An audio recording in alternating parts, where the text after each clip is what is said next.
तो सबसे पहला क्वेश्चन मेरा है, ये ट्राइंगल आपको सामने दिख रहा है, इसकी साइड्स दिख रही है। आर एस श्री, पेरीमीटर क्या है इस ट्राइंगल का, बताओ जल्दी।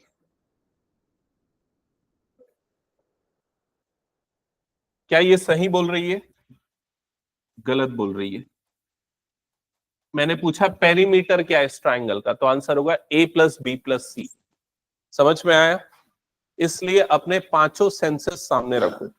इसीलिए मैंने आप सबको बोला जैसे जिस पोजीशन पे बैठे हो वैसे ही बैठे रहो, जो मैं बोल रहा हूं उसका आंसर करो।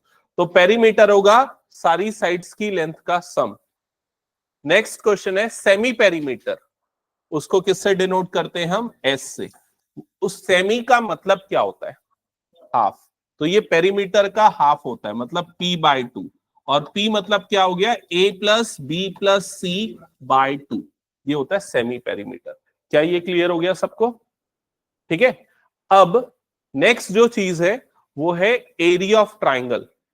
तो ट्राइंगल का एरिया निकालने का आपने डिफरेंट फॉर्मूला पढ़ा है। जो सबसे पहला फॉर्मूला जो सबसे ज्यादा आपने यूज किया है वो कौन सा है? Half base into height. लेकिन इसमें मेरा ये क्वेश्चन है कि बेस का मतलब क्या होता है? जैसे area of triangle is equal to half base into height, ये फॉर्मूला आपने देख लिया, लेकिन बेस किसे लिया जाता है? क्या इसे ही बेस लेंगे हमेशा? नहीं, वो डिपेंड करता है ट्राइंगल का ओरिएंटेशन कैसा है, या आपको किस के रिस्पेक्ट में उसकी हाइट गिवन है। अगर मैं बेस ए को ले रहा हूं तो उसकी हाइट किसे कंसीडर करेंगे हम? अपोजिट वर्टेक्स से जो परपेंडिकुलर बन रहा है उसे उसकी हाइट माना जाएगा। समझ में आ रहा है ये चीज? अगर मैं बेस इस वाली साइड को ले रहा हूं तो उसका हाइट क्या हो जाएगा?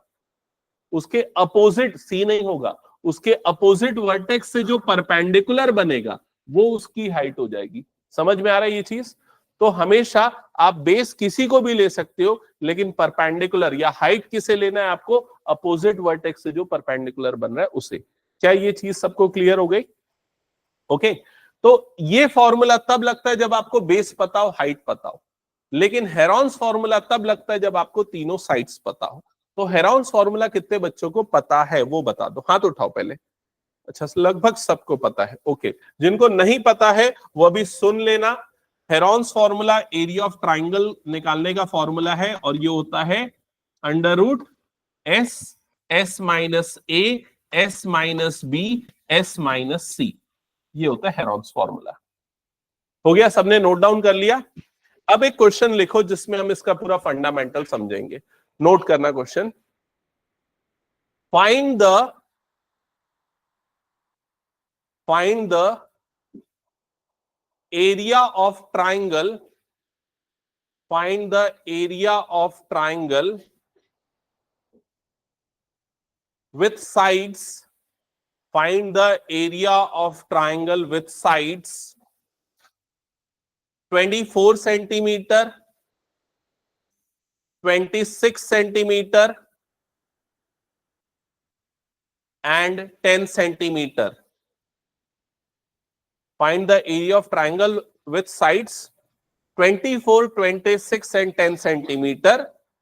Full stop. Using Heron's formula. Using Heron's formula. Also find the height of the triangle. Also find the height of the triangle. Also find the height of the triangle with respect to the longest side. With respect to the longest side. And the shortest side. And the shortest side.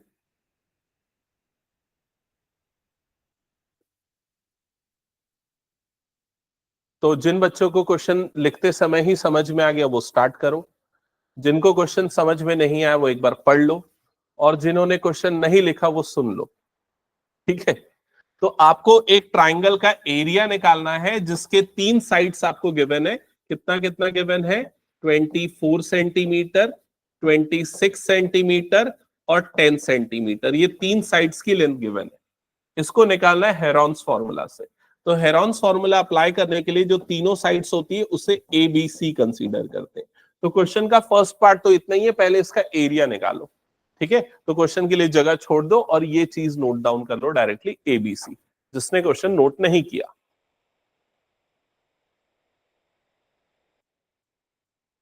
I hope सबने note down कर लिया ABC। ठीक है, अब Heron's formula apply करके area निकालने का पहला स्टेप होता है, आपको कैलकुलेट करना होता है सेमी पेरीमीटर, जिसे किससे डिनोट करते हैं? S से। तो S कैलकुलेट करो और S निकालने का तरीका होता है A + B + C/2।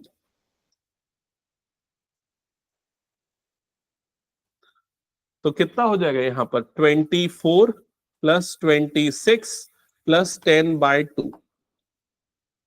तो S = इन सबका सम आएगा 60, 60/2 मतलब S की वैल्यू आ जाएगी 30। क्या ये सबका आ गया? स्टेप नंबर 1 सेमी पेरीमीटर निकालना। स्टेप नंबर 2 सेमी पेरीमीटर को यूज करके और इस फॉर्मूले को अप्लाई करके एरिया निकालना। आ गया एरिया 120। करेक्ट। अब इसके बाद और कुछ क्वेश्चन में लिखा वो भी करो।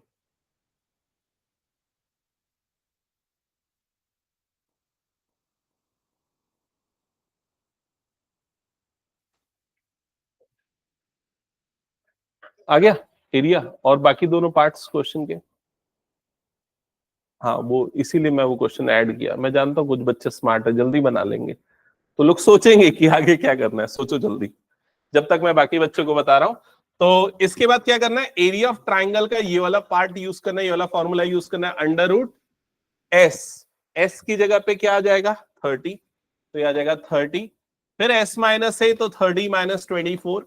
फिर S - B तो 30 - 26। S - C मतलब 30 - 10। इसमें किसी को प्रॉब्लम तो नहीं? खुशी? क्लियर? ओके। इसके बाद नेक्स्ट स्टेप में हम क्या करेंगे? सिंप्लीफिकेशन। तो ये 30 वाली टर्म एज इट इज।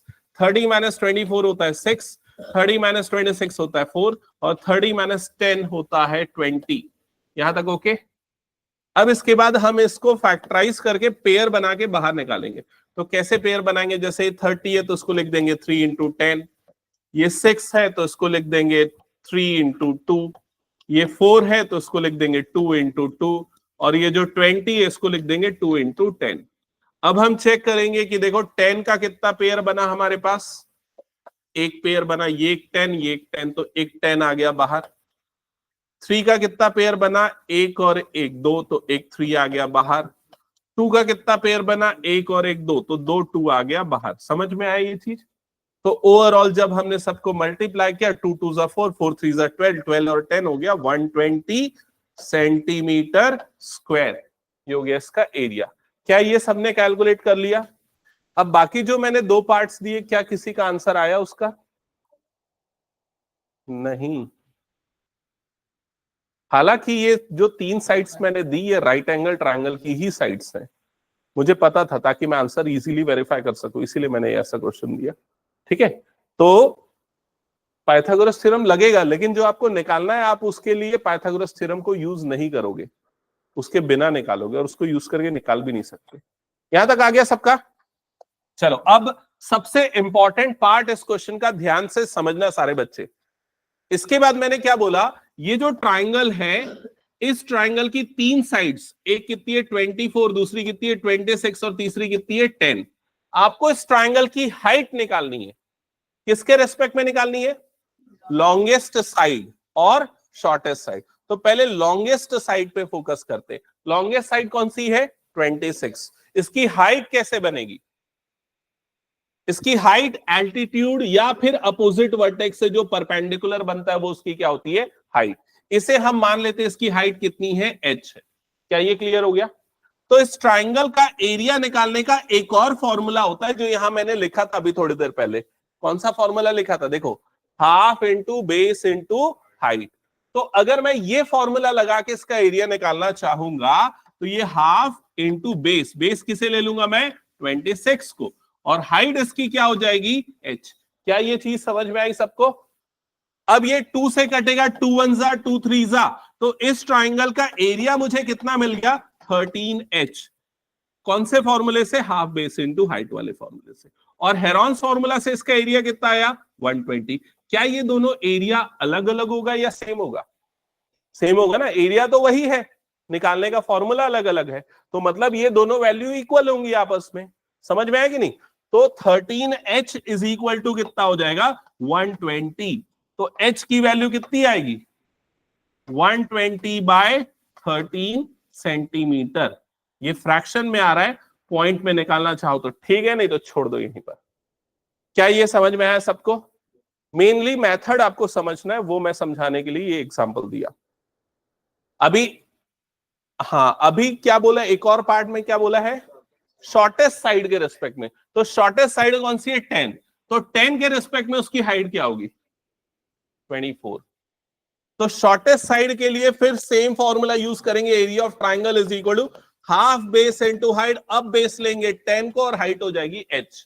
और अब इस एरिया को फिर से इक्वेट कर देना किससे 120 से, you will get the height with respect to the shortest side. समझ में आ गया सबको? ये क्या 10 सेंटीमीटर 24 आएगा। देखना ये ऐसा हो जाएगा, half base into height, base 10 लेगा ना, तो 5h इज इक्वल टू कितना हो जाएगा 120। Will get h is equal to 120 by 5। 5 से काट देना, 5 2 जा 5 4 जा 20, तो h is equal to 24 centimetre. क्या ये सबको समझ में आ गया क्या? ओके चलो नेक्स्ट क्वेश्चन, क्वेश्चन नोट करो। Find the area of, find the area of equilateral triangle, find the area of equilateral triangle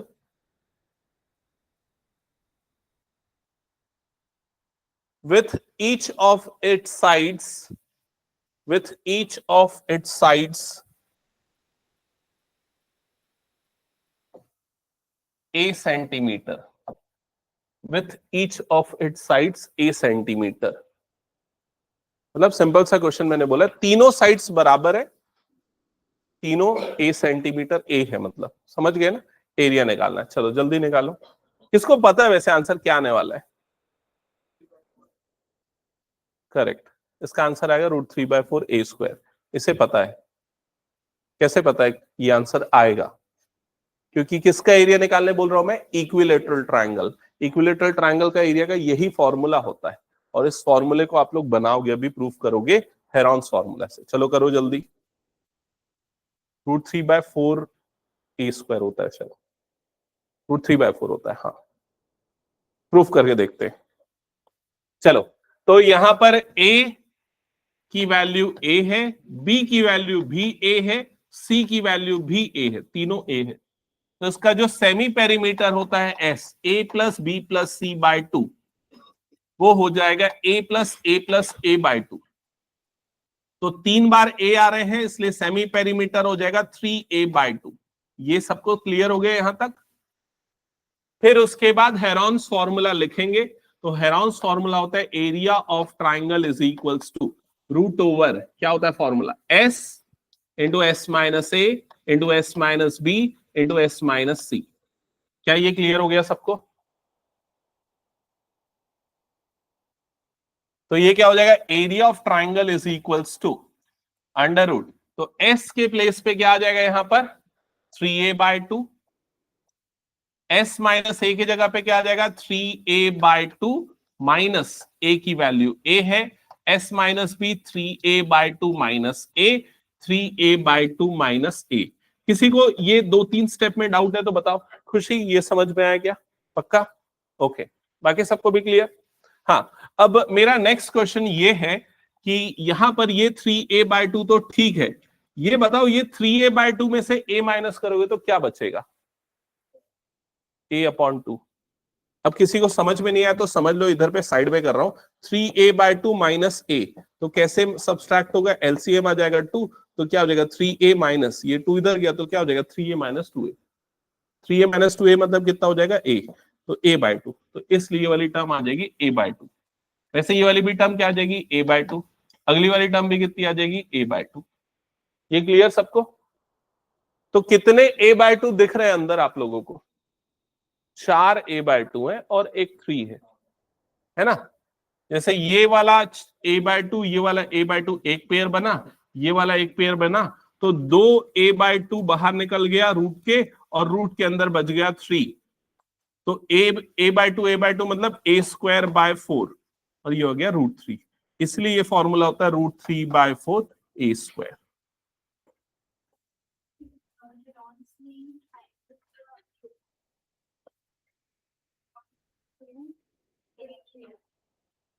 किसमें?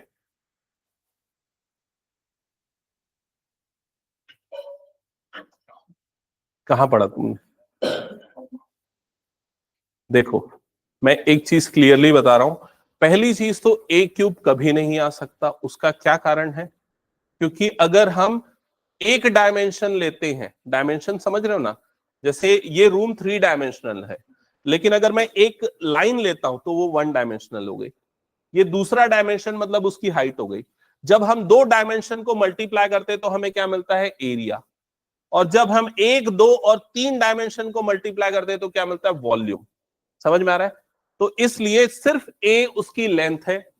a² अगर आ रहा है तो मतलब क्या हो गया? एरिया। और a³ आ गया मतलब क्या हो गया? वॉल्यूम। तो a³ कभी नहीं आ सकता। तो या तुमने कहीं गलत सुना होगा या गलत पढ़ा होगा, कुछ तो भी गलती हुई होगी। ठीक है? तो a³ कभी नहीं आ सकता। उसको मैंने प्रैक्टिकली बता दिया क्यों नहीं आ सकता, एरिया में। ओके, ठीक है। अब उसके बाद और क्या बोल रहे हो? √3/2 बोल रहे हो ना? वो भी चेक करना पड़ेगा, एक बार चेक करना अच्छे से क्या बोल रहे हैं, लिखा है। ओके, अब इसके बाद क्वेश्चन यहां पर तो खत्म होता है। इसके बाद और एक चीज कुछ पूछा है क्या मैंने? बताओ, लिखा है क्या? नहीं लिखवाया क्या? बस इतना ही बोला, एरिया निकालो। चलो इसमें एक एड ऑन करते हैं, find its height also. Find its height, इसकी हाइट भी आपको निकालनी है।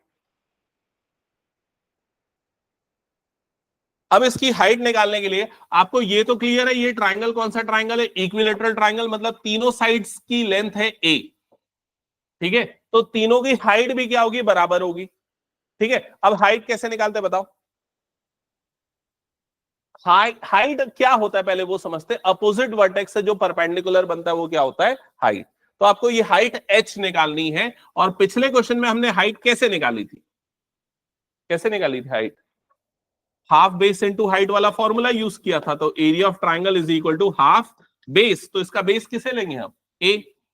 सबका साइड इसका सेम है तो सारे बेस सेम है, तो half a into height. Height की जगह पे क्या आ जाएगा? h। अब ये जो एरिया आया और हेरॉन्स फॉर्मूला जो वाला जो एरिया था, दोनों को आपस में इक्वेट कर देंगे, दोनों को बराबर करके लिख देंगे। तो half a into h is equal to √3/4 a²। क्या ये समझ में आया सबको? अब आपको निकालना है किसकी वैल्यू? h की वैल्यू। तो h यहीं पर रहने दो, बाकी को क्रॉस मल्टीप्लाई कर लो। तो h is equal to √3/4 a² into 2/a। क्या ये क्लियर हो गया सबको? अब ये वाला a और ये वाला a कटेगा, ये वाला 2 1 और ये 2 2 से कटेगा। तो फाइनली h की वैल्यू क्या मिलेगी आपको? √3/2a। ये आ जाएगा उस ट्राइंगल का हाइट। क्या ये क्लियर हुआ सबको? ठीक है, तो मेरे ख्याल से ये चीज हो सकता है तुमने लिखी होगी, √3/2a वो आइसोसेलेस ट्राइंगल की हाइट का फॉर्मूला है। ओके, याद रखना। अब ये चीजें हम directly as a formula use करेंगे। कैसे? एक एग्जांपल के लिए बताता हूं। अगर मैंने आपको बोला, ये कर लिया ना यहां तक सबने? बोलू अब? Find the area of equilateral triangle with each of its sides 10 centimetre. Find the area of equilateral triangle with each of its sides 10 centimetre long. बताओ आंसर। ओरल क्वेश्चन है। हाँ, एरिया निकालना है। आंसर है 25√3, बिल्कुल सही। बाकी बच्चों को समझ में नहीं आया कि क्या बोला मैं? एरिया निकालना है किसका? इक्विलेटरल का। साइड कितनी है? 10। साइड मतलब क्या हो गया? ए की वैल्यू कितनी हो गई? 10। अब जो हमने फॉर्मूला बनाया ना, उसमें ए की जगह पे क्या डाल दो? 10। तो 10 का स्क्वायर कितना हो जाएगा? 100। 100/4। तो 100/4 कितना होता है? 25। तो आंसर क्या आ जाएगा? 25√3। क्या ये क्लियर हो गया सबको? अब अगर मान लो आपको उस इक्विलेटरल ट्रायंगल की हाइट पूछा होता, जिसकी साइड 10 सेंटीमीटर है, और हाइट बताओ, तो क्या होता आंसर? हाँ, तो यहां पर एक ही जगह पे क्या पुट कर देते? 10। क्या ये क्लियर सबको? हटा दो ये क्वेश्चन पूरा। चलो, अब ये जो मैं क्वेश्चन आपको दे रहा था, उससे रिलेटेड एक क्वेश्चन है, पढ़ो क्या लिखा है। सारे बच्चे जल्दी पढ़ेंगे ना?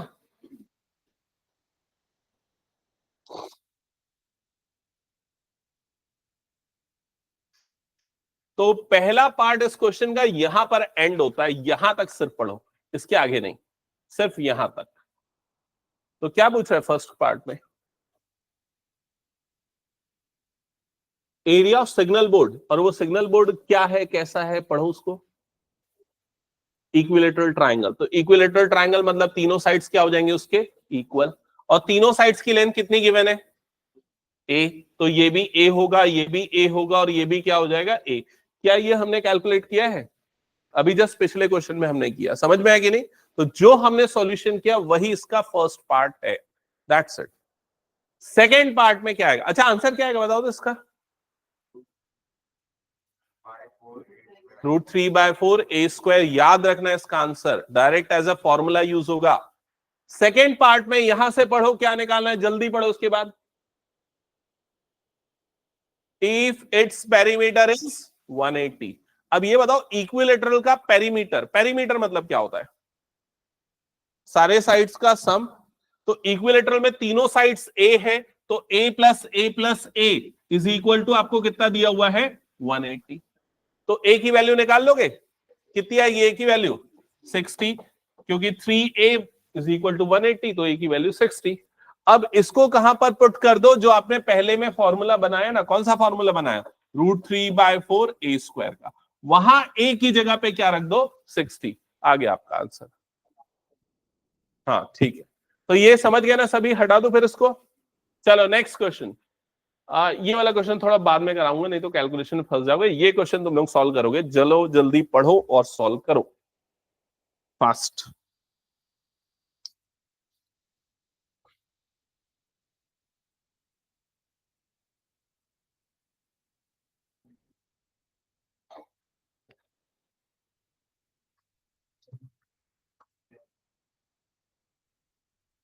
जो सबसे लास्ट में सॉल्व करेगा उसको आज मैं थोड़ी देर और रुकवाऊंगा, उससे 2 क्वेश्चन एक्स्ट्रा करवाऊंगा।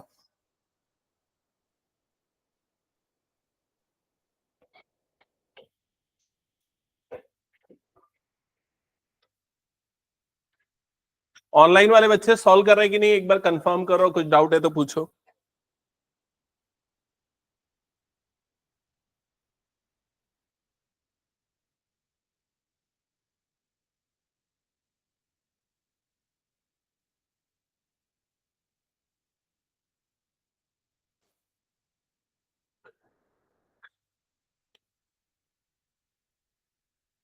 अर्पिता, ये सिंबल यूज करना बंद करो। ये वाला सिंबल, इसका मतलब होता है इंप्लाइज, है ना? वहां इक्वल्स टू आना चाहिए, और area of triangle is equal to ऐसा लिखना है।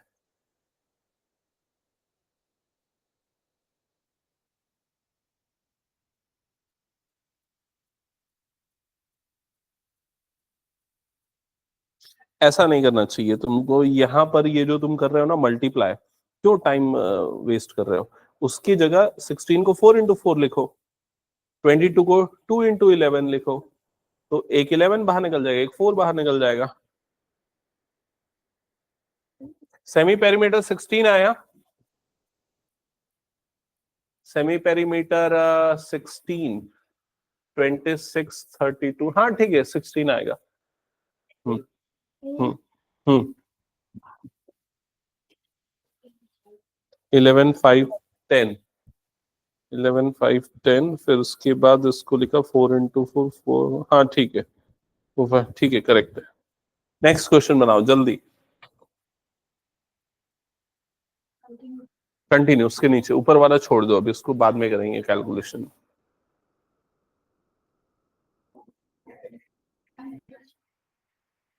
नंदन मिश्रा जल्दी सॉल्व कर, तो नेक्स्ट बनाना चालू कर। 20 √2 metre square okay next question, book कहाँ है?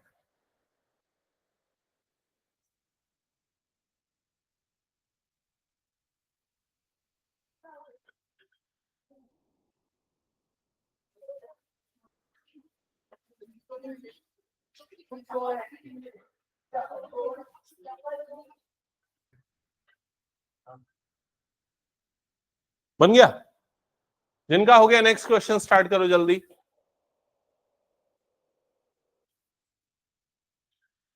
किसका किसका बचा है? तेरा बचा है अभी तक?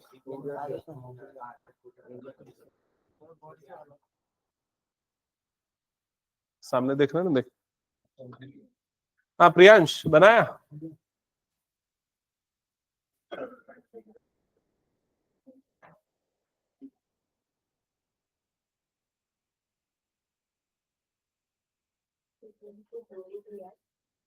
हाँ तो तीसरे के लिए उसने पेरीमीटर दे दिया ना, देखे ना, पेरीमीटर इज 42।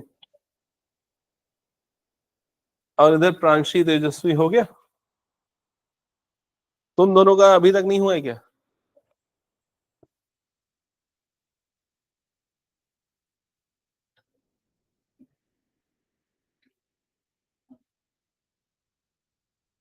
यहाँ तक सही है। ये 30 कैसे हो गया? अच्छा तुमने मल्टीप्लाई कर दिया? नहीं ये 16 ही है।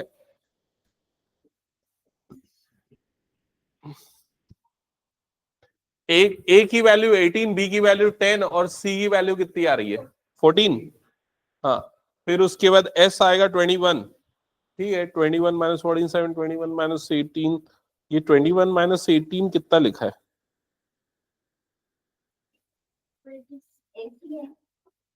हाँ क्या सब इक्वल्स टू एस? नहीं क्यों इक्वल्स टू एस हो गए?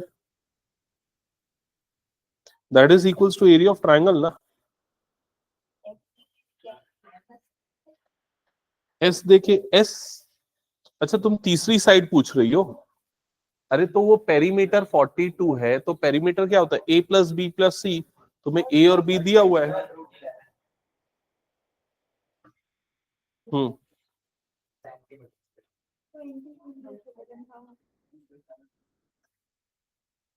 पेन दिखाओ। देखो यहाँ पर तुमको पेरीमीटर दिया है, तुमने एस निकाल लिया ना, एस आ गया 21। पेरीमीटर से तुम तीसरी साइड भी निकाल सकती हो। ए प्लस बी प्लस सी होता है पेरीमीटर, है ना, दैट इज इक्वल्स टू कितना हो गया? 42। तुम्हें ए और बी दिया हुआ है ना, तो सी निकाल लो। हम्म आ गया आंसर, क्या रहा है? ठीक है नेक्स्ट सॉल्व करो। तुम दोनों जल्दी बनाओ, दिखाओ क्या प्रॉब्लम है। पिछला क्वेश्चन भी नहीं बना गया?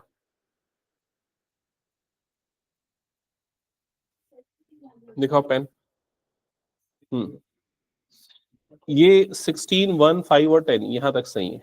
इसके बाद ये पूरा काट रहा हूं मैं, तुम्हारा आया खुशी? ये नहीं है उसको समझो अभी। फिर उसका 16 को क्या लिखो? 4 into 4 लिखो, समझ में आया? ये इंटू 1 को नहीं लिखोगे चलेगा, इंटू ये 5 हो गया।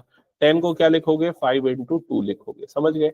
अब एक 4 बाहर निकलेगा, एक 5 में बाहर निकलेगा, तो 4 into 5 निकला बाहर और रूट के अंदर बच गया 2, आ जाएगा 20√2। समझ में आई ये चीज?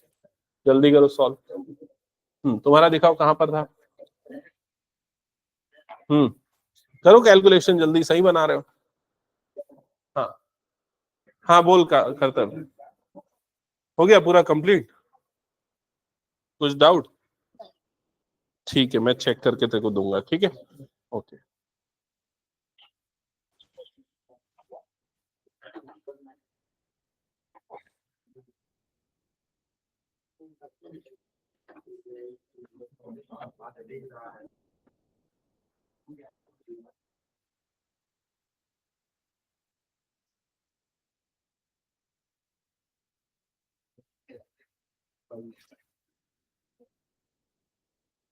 क्या हुआ?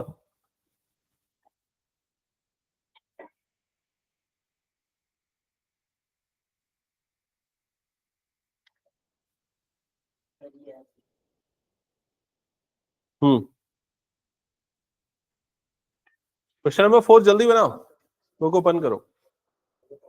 ये 5 में पहुंच गया, बाकी बच्चे 4 इधर सबका 4 बन गया, 4 बन गया। रांशी 4 बन गया। तेजस्वी 4 हो गया, और किसी का फोर्थ इधर बचा है क्या? पार्थ फोर्थ बचा है क्या? पराग, प्रियांश, क्या लास्ट है?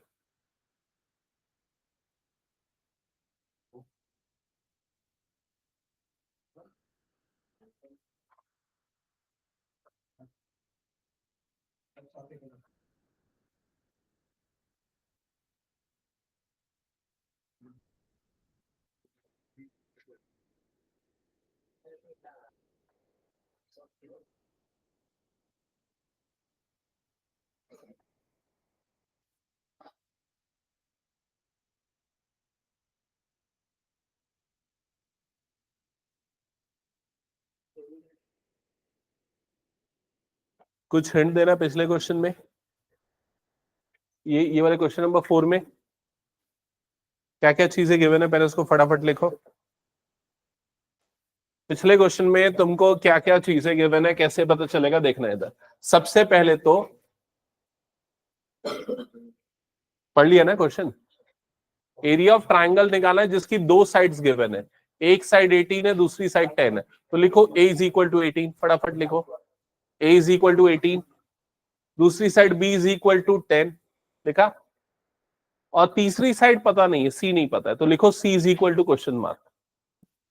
ठीक है, और क्या गिवन है पढ़ो इसमें। पेरीमीटर इज 42, पेरीमीटर को किससे डिनोट करते हैं? p से, लिखो p इज इक्वल टू 42, लिख लिया। अब पेरीमीटर का फॉर्मूला क्या होता है, पेरीमीटर कैसे निकालते हैं? तो यहां पर मैंने कहीं तुम लोगों को लिखा है, स्टार्टिंग में लिखा है, रिकॉल करो जो सबसे स्टार्टिंग में बता रहा था। पेरीमीटर का क्या फॉर्मूला था? a plus b plus c, use करो ये formula, p is equal to a plus b plus c. अब उसमें तुमको क्या क्या चीजें पता है? p पता है, a पता है, b पता है, पुट करो और c निकालो, जल्दी सॉल्व करो। कौन सा क्वेश्चन? x की वैल्यू 10 आई क्या? क्वेश्चन नंबर 5 में x 10 आ रहा है क्या? 120, 170, 250, फिर 270 आए, 270 आया वो, ये 240 कैसे हो गया? 240 है, अच्छा 270 है ना, तो उसको 240 लिखा है क्या? 270 है। हम्म। फिफ्थ क्वेश्चन में वो रेशियो में गिवन है ना, तो एक को 12x, दूसरे को 17x और तीसरे को 25x ले लेना। क्या आ रहा है आंसर? 9000। ये क्या आ रहा है? ये तो कुछ और ही आ रहा है। हम्म,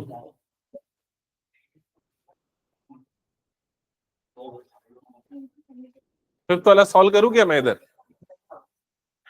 चलो एक सेकंड, सारे बच्चे इधर ध्यान देना, जिन्होंने फिफ्थ बना लिया, नहीं बनाया, जो भी है, मैं जल्दी से 2 मिनट में फिफ्थ क्वेश्चन बता रहा हूं, सुन लो।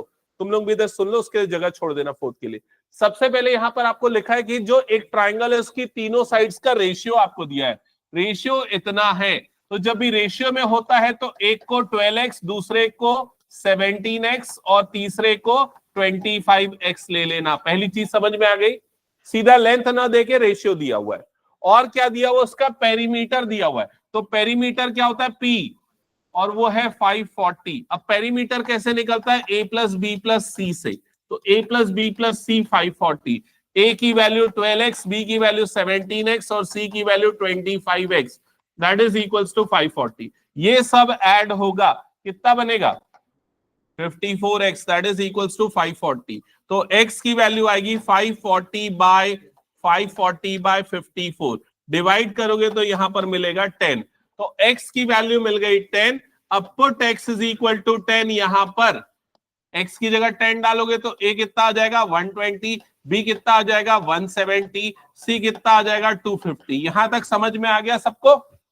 अब एरिया ऑफ ट्रायंगल निकालने के लिए आपको चाहिए रहता है एस, सेमी पेरीमीटर। कैसे निकलेगा सेमी पेरीमीटर? कैसे निकलेगा सेमी पेरीमीटर? या तो तीनों को ऐड करके डिवाइडेड बाय 2 करो, लेकिन उसकी जरूरत नहीं, तीनों का एडिशन पता है तुम लोगों को, पेरीमीटर बाय 2 कर दो।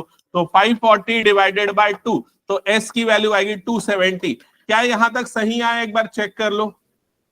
ओके, इसके बाद हेरॉन्स फॉर्मूला यूज करना है। तो हेरॉन्स फॉर्मूला क्या होता है? हेरोन्स फॉर्मूला होता है area of triangle is equals to, area of triangle is equals to root over, सीधा वैल्यू पुट कर रहा हूं एस, फिर क्या आता है s minus a, s minus b, s minus c, तो 270 माइनस 250। चेक करो यहां तक हो गया सबका, तो ये आ जाएगा रूट ओवर, ये हो गया 270 इंटू 270 माइनस 120 कितना आ जाएगा, ये 150, 270 माइनस 170 कितना हो जाएगा 100, 270 माइनस 250 कितना हो जाएगा 120। चेक करो ये आया क्या सबका, ये आया नंबर सभी का। ओके, कुछ गलत हुआ अक्षता, ये वाला, हाँ सॉरी लास्ट वाला 20 होगा, मैं गलत लिखा, यहां तक ओके सबका। अब देखो इसको ना स्मार्टली सॉल्व करना है, देखो कैसे। सबसे पहले 27, 3 इंटू 3 इंटू 3 ये होता है 27, और इंटू 10 कर दो तो 27 इंटू 10 कितना होता है 270। तो ये पूरा एक साथ आ गया। ये जो 150 है इसको लिख दो 15 इंटू 10 लिख दो, जो 100 है उसको लिख दो 10 इंटू 10 लिख दो। यहां तक समझ में आ रहा है सबको। और ये जो 20 है इसको लिख दो 2 इंटू 10 लिख दो। अब देखो यहां 10 के कितने पेयर बन रहे हैं, तो 1 2 3 4, 4 तो कंप्लीट पेयर बन रहा है, तो इसका मतलब 2 10 आ जाएगा बाहर। 3 का एक पेयर बन रहा है तो एक 3 आ जाएगा बाहर, और कुछ पेयरिंग में नहीं है, तो अंदर क्या बच गया, एक 3 बचा, एक 15 बचा, एक 2 बचा और एक 10 बचा। यहां तक क्लियर सबको। अब इसके बाद बाहर में तो हो गया ये 300, रूट के अंदर में ये क्या हो जाएगा 3, 15 को क्या लिख सकते हैं हम 3 इंटू 5, 15 को 3 इंटू 5 लिखा, इंटू 2 इंटू 10 ऐसा लिख दिया। अब ये 3 का एक और पेयर बाहर निकल गया तो 300 इंटू 3, और रूट के अंदर पे क्या बच गया 5 इंटू 2 जो कितना बन जाएगा 10, इंटू एक और 10 तो एक 10 भी बाहर निकल गया, तो 900 इंटू 10 मतलब आंसर आ जाएगा 9000। यूनिट क्या आ जाएगी, सेंटीमीटर या मीटर जो भी होगा स्क्वायर में आएगा, देख लेना। सेंटीमीटर में गिवन है क्या पेरीमीटर, हाँ, तो आंसर आएगा सेंटीमीटर स्क्वायर। क्या ये क्लियर सबको, आ गया आंसर, आरुषि समझ में आ गया, क्या डाउट है।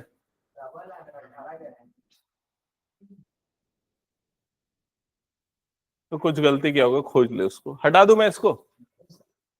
चलो next question, next question solve करो जल्दी से, क्वेश्चन नंबर 6 किसका हो गया।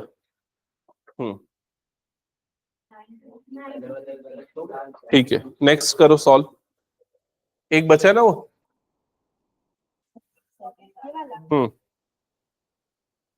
या तो एक काम करो एग्जाम्पल 3 कर लो, एग्जाम्पल 3 नहीं वाला मैं क्लास में करवाऊंगा ना, एग्जाम्पल 3 आसान है, जबकि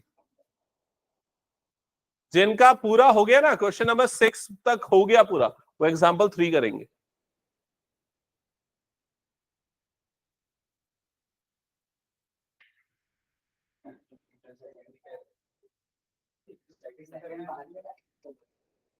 एग्जाम्पल सेकेंड नहीं, वो मैं क्लास में भी बताऊंगा ना, मैं बोर्ड में बताऊंगा।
हो गया और देख लो इससे एग्जांपल्स बचे हैं तो। ये किसी का बना क्या 6th वाला? और किसी का? किसी को प्रॉब्लम आ रहा है हिंट चाहिए? पक्का? फिर मैं नहीं बताऊंगा हिंट ना 6th में, अगर किसी को हिंट नहीं चाहिए तो। खुशी ओशी तुम लोगों को 6th स्टार्ट किया क्या बनाना? कौन सा बना रहे हो? 6 तीनों साइड्स मिल गई? कितनी कितनी है बताओ? 12 12 6 करेक्ट, ठीक है। आगे बन जाएगा ना? और बाकी लोगों, तुम लोग क्या बना रहे हो? तेजस्वी, अवनी क्या बना रहे हो? एग्जाम्पल 2। ओके ओके ठीक है।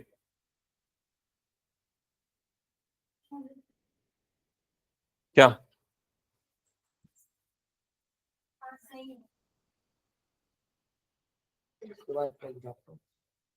ये पूरा बना लिया?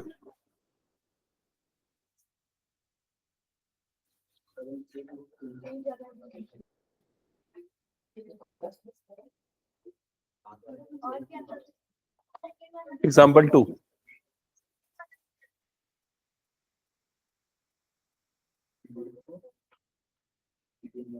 क्या मैं क्वेश्चन नंबर 2 बता दूं क्या बोर्ड में? चलो क्वेश्चन नंबर 2 स्टार्ट करते हैं, सॉल्व करना, इधर पे ध्यान देना। तो सारे बच्चे जो भी अभी कर रहे हैं रुक जाओ और इस क्वेश्चन को थोड़ा सा ध्यान दो। यहां पर क्वेश्चन में लिखा है कि एक ट्रायंगुलर फ्लाईओवर है। ये देखो, ये फ्लाईओवर दिख रहा है आप लोगों को, जैसे रायपुरा चौक में और कई जगह रायपुर में इस टाइप के फ्लाईओवर्स देखे होंगे, ठीक है। तो यहां पर ये फ्लाईओवर में ये जो वॉल है, इस वॉल का यूज कर रहे हैं एडवर्टीजमेंट के लिए। और इस वॉल के डायमेंशंस आपको गिवन है, कितने हैं? 122, 120 और 22 मीटर्स। यहां तक क्लियर सबको? अब क्वेश्चन में ये बोल रहा है कि इसको एडवर्टीजमेंट के लिए दे रहे हैं वॉल को, और एडवर्टीजमेंट का रेट क्या है? एडवर्टीजमेंट का रेट है 5,000 रुपए पर मीटर स्क्वायर। उसका रेट जो एरिया के ऊपर डिपेंड करता है, कितना एरिया मल्टीप्लाइड बाय 5,000 कर दो। और ये जो रेट है, ये कितने महीनों का रेट है? ये कितने महीनों का? 1 साल का है। 1 साल का इतना रेट है, समझ में आया? अब एक कंपनी है, वो इस वॉल को 3 महीने के लिए रेंट पे लेती है, तो वो कितना रेंट पे करेगी? समझ में आया ये आपको? तो पहले तो आप 1 साल का रेंट कैलकुलेट करो, फिर उसके बाद 1 महीने का आएंगे, फिर 3 महीने का निकाल लेंगे। तो जो भी रेंट आपको निकालना है उसके लिए आपको चाहिए वॉल का एरिया। तो वॉल का एरिया निकालने के लिए आपको पता होनी चाहिए साइड्स। पता है साइड्स कितनी है? कितनी है? 122, 22 और 120। तो कैसे निकालोगे उसका एरिया? कैसे निकालोगे एरिया बताओ जल्दी। जो पूछो नहीं आ रहा क्या समझ में? कैसे निकालोगे एरिया? बाकी बच्चों को नहीं पता कैसे निकालोगे एरिया? नहीं निकालोगे हेरॉन्स फॉर्मूला से इसका एरिया, ठीक है। एरिया निकालने का सिर्फ हेरॉन्स फॉर्मूला ही एक फॉर्मूला है क्या? एक और फॉर्मूला है, कौन सा? Half into base into height. तो आपको यहां बेस और हाइट पता है क्या? बेस कितना है? 120 और हाइट कितना है? 22। समझ में आएगी नहीं? तो अब एरिया निकालना ज्यादा आसान हो गया कि ना इससे। तो अब इसको डिवाइड कर दो 2 से, तो 2 से कटेगा 2 1 जा, और इसको करो 2 11 जा। तो 120 इंटू 11, 11 इंटू 0 0, 11 2 जा 22 का 2, क्या गया 2, 11 1 जा 11 प्लस 2, 1320 मीटर स्क्वायर। क्या ये आया सबका? ठीक है। हाँ, टोटल रेंट। ओके। तो ये तरीका आप यूज करोगे अनटिल एंड अनलेस क्वेश्चन में मेंशन ना हो कि हेरॉन्स फॉर्मूला यूज करो। अगर बोल रहा है क्वेश्चन पेपर में कि using Heron's formula calculate this area, तो हेरॉन्स फॉर्मूला लगाना है। अदरवाइज बेस और हाइट पता है तो ये फॉर्मूला प्रेफर करेंगे। ओके, चलो एरिया मिल गया हमको। एरिया आ गया 1320 मीटर स्क्वायर। अब यहां पर हम निकालेंगे रेंट फॉर 1 ईयर। तो 1 साल का रेंट कितना होगा? तो उसके लिए हम रेट को, जो कि 5,000 रुपए है, उसको मल्टीप्लाई कर देंगे एरिया से, जो है 1230। तो मल्टीप्लाई करने पे हमें कितना मिलेगा? रुपीस। तो पहले ये 4 जीरोस तो आखिरी में आ जाएंगे। 5 2 20, 5 2 10 का ये एक जीरो इधर आ गया 1, 5 3 15 प्लस 1 16 का 6, ये आ गया 1 5 6 6। ऐसा आ रहा है क्या? 6 और 5 0। क्या ये क्लियर हो गया? हाँ, फिर कैसे निकालेंगे बता? करेक्ट। ये जो एरिया है, ये जो रेंट है, ये 1 साल का रेंट है फॉर 1 ईयर। 1 ईयर मतलब क्या हो गया? 12 मंथ का है। तो रेंट फॉर 1 मंथ कितना होगा? तो रेंट फॉर 1 मंथ ये निकालने के लिए हम क्या कर देंगे, इसको डिवाइड कर देंगे। कितने जीरो? 5 0 डिवाइडेड बाय कितना हो जाएगा? 12। समझ में आया ये चीज? तो 1 महीने का रेंट, लेकिन हमें कितने महीने का रेंट निकालना है? 3। तो रेंट फॉर 3 मंथ, तो 3 महीने का रेंट कितना होगा? ₹3 इंटू 6 और ये आ गए 5 zeros डिवाइडेड बाय हो गया 12। तो ये आ जाएगा 3 1 जा 3 4 जा 12। समझ में आ गया? अब 2 से काटो, 2 2 जा 4 और ये 2 से कटेगा तो 3 3 और ये आ गए 5 zeros। फिर 2 से काटो तो कितना हो जाएगा? 2 1 जा 2, 2 6 जा 12, 2 5 जा 20 और फिर आ जाएंगे 4 zeros। तो फाइनली आपका आंसर आएगा ₹16540।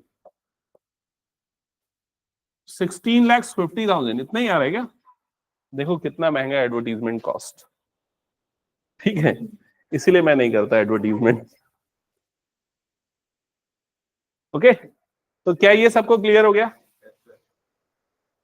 अब कुछ अच्छे एग्जाम्पल्स देख लेते हैं हम लोग एनसीईआरटी के, एक आध अगर कुछ अच्छे मिलते हैं तो फिर उसके बाद फिर हम अगली क्लास में ना कुछ इंपॉर्टेंट वर्कशीट वाले क्वेश्चंस कर लेंगे और हेरॉन्स खत्म हो जाएगा। फिर एक और कौन सा चैप्टर करना है? Surface area and volumes.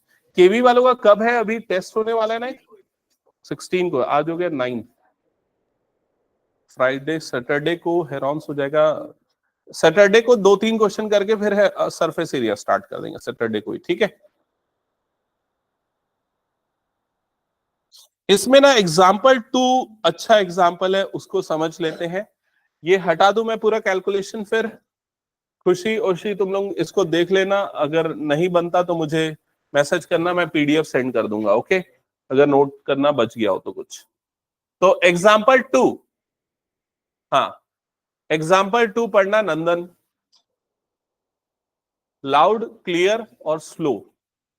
Slow ताकि सारे बच्चे सुन के उसको समझ पाए और बाकी सारे बच्चे उसके आवाज पे ध्यान देना।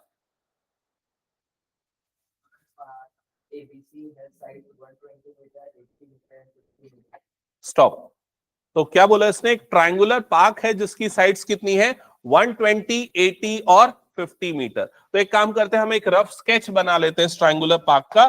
तो ये इस तरीके से ट्रायंगुलर पार्क बना लिया हमने, और सबसे बड़ी साइड ये वाली साइड को ले लिया 120 मीटर, दूसरी एक साइड है 50 मीटर और तीसरी एक साइड है 80 मीटर। ये उसकी तीनों साइड्स की लेंथ हो गई। यहां तक सबको क्लियर हो गया पहली लाइन से? हाँ, आगे पढ़ना।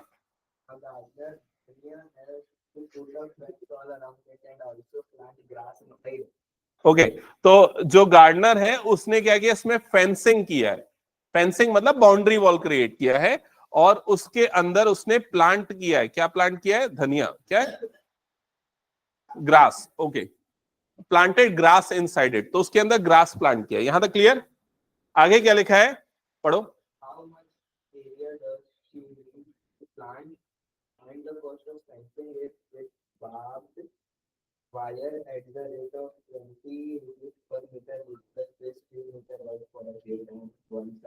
तो एक्चुअली इस क्वेश्चन के 2 पार्ट है।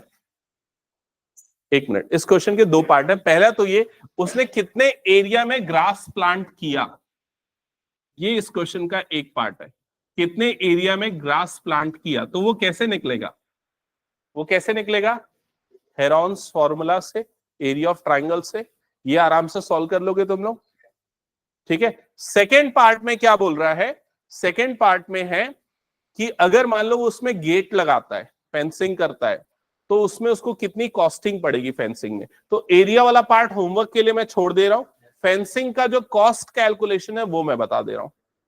ठीक है, तो सबसे पहले फेंसिंग जब वो कर रहा है तो इस तरीके से फेंसिंग हो रही है, यहां से यहां, फिर उसके बाद यहां से यहां तक फेंसिंग हो गई। समझ में आ रहा है? लेकिन यहां पर जब वो फेंसिंग कर रहा है इस वाली साइड पे, तो वो कुछ गेट के लिए जगह छोड़ रहा है। कितनी जगह छोड़ रहा है? 3 मीटर का स्पेस छोड़ रहा है। तो मुझे बताओ टोटल फेंसिंग वायर की लेंथ जो लगी है वो कितनी लगी है?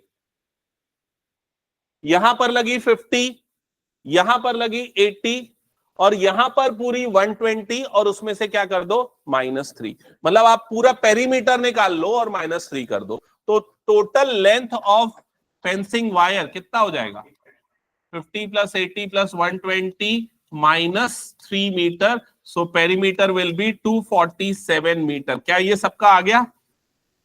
अब ये जो फेंसिंग करने के लिए जो वायर यूज कर रहा है उसकी कॉस्टिंग कितनी है? ₹20 पर मीटर। तो यहां पर आपको उसका रेट दे दिया है ₹20 पर मीटर। तो टोटल कॉस्ट कितना पड़ेगा? टोटल कॉस्ट तो 247 मल्टीप्लाइड बाय 20, इसका डबल कर दो तो ये आ जाएगा 14 का 4, ये आ गया 8 और ये आ जाएगा 9, 2 2 जा 4, 4940 रुपीज ओनली। क्या ये समझ में आ गया सबको? और क्या निकालना है? उसका एरिया। एरिया निकाल लोगे ना? एरिया 50√7, इसमें तो दिया होगा ना आंसर। 375√15 गलत आ रहा है। हो गया सबका?